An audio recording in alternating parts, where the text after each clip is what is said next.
صنعاء تک پہنچا اور نہایت دردناک عذاب میں گرفتار ہو کر یمن میں مرا۔ عربوں کے ہاں اس سال کو عام الفیل کہتے ہیں۔ ایک مدت تک یہی تقویمی سال شمار ہوتا رہا۔ قرآن کریم میں یہ واقعہ سورہ فیل میں بیان ہوا۔ کیا تم نے نہیں دیکھا تمہارے پروردگار نے ہاتھی والوں کے ساتھ کیا سلوک کیا؟ کیا اس نے ان کی تدبیر کو اکارت نہیں کر دیا اور ان پر پرندوں کے جھنڈ بھیج دیے جو ان پر پکی ہوئی مٹی کے پتھر پھینک رہے تھے، پھر ان کا یہ حال کر دیا جیسے جانوروں کا کھایا ہوا بھوسا۔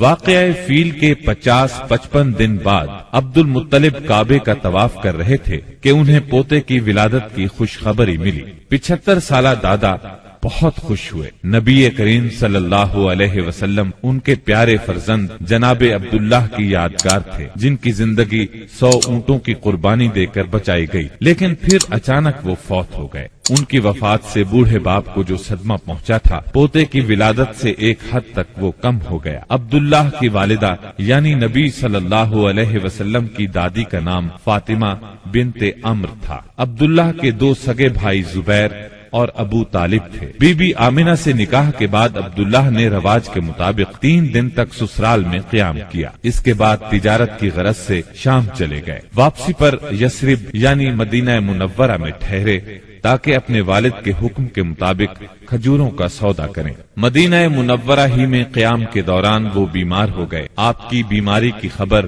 مکہ پہنچی تو عبد المطلب نے فوراً اپنے بڑے بیٹے حارث کو عبداللہ کی خبر گیری کے لیے مدینہ روانہ کیا۔ حارث مدینہ پہنچے تو معلوم ہوا 1 ماہ بیمار رہنے کے بعد عبداللہ انتقال کر گئے ہیں۔ انتقال کے وقت انہوں نے 5 اونٹ، چند بکریاں اور 1 باندی چھوڑی، جس کی کنیت ام ایمن اور نام برکت تھا۔ عبداللہ کا انتقال اپنے پیغمبر بیٹے کی ولادت سے چند ماہ پہلے ہی ہو گیا تھا، گویا آپ صلی اللہ علیہ وسلم شکم مادر ہی میں یتیم ہو گئے تھے۔ آپ کی والدہ سیدہ آمنہ طہارت نفس، شرافت، عزت، عفت، عصمت اور پاک بازی میں بے مثال تھی۔ اپنی قوم میں سیدۃ النساء کے لقب سے مشہور تھی۔ ددھیال اور ننہیال دونوں کے اعتبار سے آپ عرب کے بہترین قبیلے اور بہترین قوم میں سے تھی۔ ولادت باسعادت کے بعد 3-4 دن تک آپ کی والدہ نے آپ کو دودھ پلایا، پھر آپ کے چچا ابو لہب کی آزاد کردہ کنیز سویبہ نے، اور پھر حلیمہ سعدیہ نے دودھ پلایا۔ اکثر سیرت نگاروں نے کنیز کا نام سوبیہ ہی لکھا ہے، لیکن دراصل اس کا نام